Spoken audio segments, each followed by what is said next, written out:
আসসালামু আলাইকুম রহমতুল্লাহ। ভারত বস অলওয়েজ বস। বাপের বাপ করে ডাকাই লাগবো, তুমি যেদিক থেকে ঘুরে মধু খাও না কেন। বাংলাদেশ দিল্লি না ঢাকা স্লোগান দিয়ে মুখ হবে ব্যথা, কিন্তু তুমি দিল্লির সাথে সরাসরি সম্পর্ক না রাখলেও তোমাকে দিল্লির মায়া ছাড়তে পারবে না, বা দিল্লির জ্বালা তোমার সহ্য করাই লাগবে। দিল্লি বর্তমান বিশ্বে তার পজিশন, অর্থাৎ নরেন্দ্র মোদীর ভারত বর্তমান বিশ্বে তার ব্যবসা বাণিজ্যে এমনভাবে এক্সপ্যান্ড করে রেখেছে যে তাহাকে ছাড়া তোমারা অসাল। তুমি যে দেশে যাবা, যেথায় যাবা, ঘুরে ফিরি তারই মাল তোমার খাওয়া লাগবে, হয় সরাসরি নালে প্রক্রিয়াজাতকরণ করে। যেমন উপদেষ্টা সিঙ্গাপুর থেকে চাল কিনতে চাইছিল, সিঙ্গাপুর ভারত থেকে চাল কিনবে, সেই চাল সিঙ্গাপুর থেকে বাংলাদেশ কিনবে, এরকম পরিস্থিতি। যাই হোক, এখন যেটা বলতে চাচ্ছিলাম, বাংলাদেশের সঙ্গে ভারতীয় রুপিতে বাণিজ্য করতে চায় রাশিয়া, মানে ব্যবসা করবে রাশিয়া, কিন্তু সেই রাশিয়া ব্যবসা করার ক্ষেত্রে যে রুপি ব্যবহার করবে, যে মুদ্রা ব্যবহার করবে, সেটা হলো ভারতীয় রুপি নেওঠেলা। তো ভারতের টাকাই ব্যবহার করে। মহাত্মা গান্ধী ভারতের সব কিছুই তো থেকেই গেল। যুক্তরাষ্ট্রের নিষেধাজ্ঞার কারণে রুশ ব্যাংকগুলোর সঙ্গে আন্তর্জাতিক লেনদেন তৈরি হওয়া জটিলতা কাটাতে বাংলাদেশের সঙ্গে ভারতীয় রুপিতে দ্বিপাক্ষিক বাণিজ্য নিষ্পত্তির প্রস্তাব দিয়েছে রাশিয়া।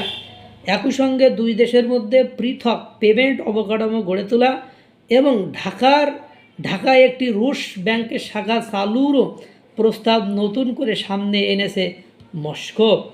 অর্থনৈতিক সম্পর্ক বিভাগ ইআরডি সূত্রে জানা গেছে, আগামী সেপ্টেম্বর অথবা অক্টোবরে অনুষ্ঠেয় Bangladesh Russia inter governmental commission on trade, economy, scientific and technical cooperation বৈঠকে এসব প্রস্তাব নিয়ে আলোচনা হবে। বৈঠকের আগে বাংলাদেশের অবস্থান ও এজেন্ডা চূড়ান্ত করতে আজ প্রস্তুতিমূলক সভা করার কথা রয়েছে।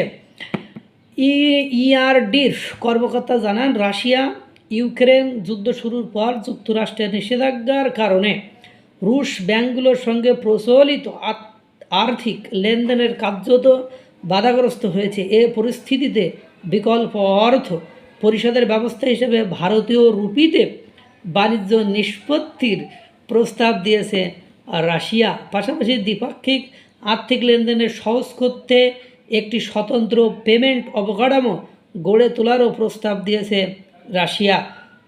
ঢাকায় একটি রুশ ব্যাংকের শাখা খোলার বিষয়টিও আবার আলোচনায় এনেছে মস্কো। আওয়ামী লীগ সরকারের সময়ও একই ধরনের প্রস্তাব দেওয়া হয়েছিল। সে সময় বাংলাদেশ ব্যাংক পররাষ্ট্র মন্ত্রণালয়ের মতামত চাইলেও বিষয়টি আর এগোয়নি। যুক্তরাষ্ট্রের নিষেধাজ্ঞার কারণে রূপপুর পারমাণবিক বিদ্যুৎ কেন্দ্র প্রকল্পের ঋণের কিস্তির অর্থ রাশিয়ায় পাঠাতে পারছে না বাংলাদেশ। শুরুতে চীনা মুদ্রা ইউএনএ অর্থ পরিষদের প্রস্তাব দিলেও নিষেধাজ্ঞাজনিত ঝুঁকির কারণে চীন ও বাংলাদেশের ব্যাংকগুলো তাতে আগ্রহ দেখায়নি। বর্তমানে অন্তর্বর্তী ব্যবস্থা হিসাবে সোনালী ব্যাংক রাশিয়ার নামে খোলা একটি হিসাবে ঋণের কিস্তির অর্থ জমা রাখা হচ্ছে, তবে নিষেধাজ্ঞার কারণে সেই অর্থ রাশিয়ার ব্যাংকগুলোতে স্থানান্তর করা সম্ভব হচ্ছে না। ইআরডি সূত্র জানায়, সোনালী ব্যাংকে জমা হওয়া অর্থ বাংলাদেশেই বিনিয়োগের প্রস্তাব দেওয়া হয়েছিল। এরপরে কি হয়েছে, রাশিয়া এ প্রস্তাব এমন সময় এসেছে, মানে রাশিয়ার এ প্রস্তাব এমন সময় এসেছে যখন ভারত ও রাশিয়া আনুষ্ঠানিক কারেন্সি সোয়াপ চুক্তি ছাড়াই তাদের দ্বিপাক্ষিক বাণিজ্যের একটি অংশ ভারতীয় রুপিতে পরিচালনা করছে।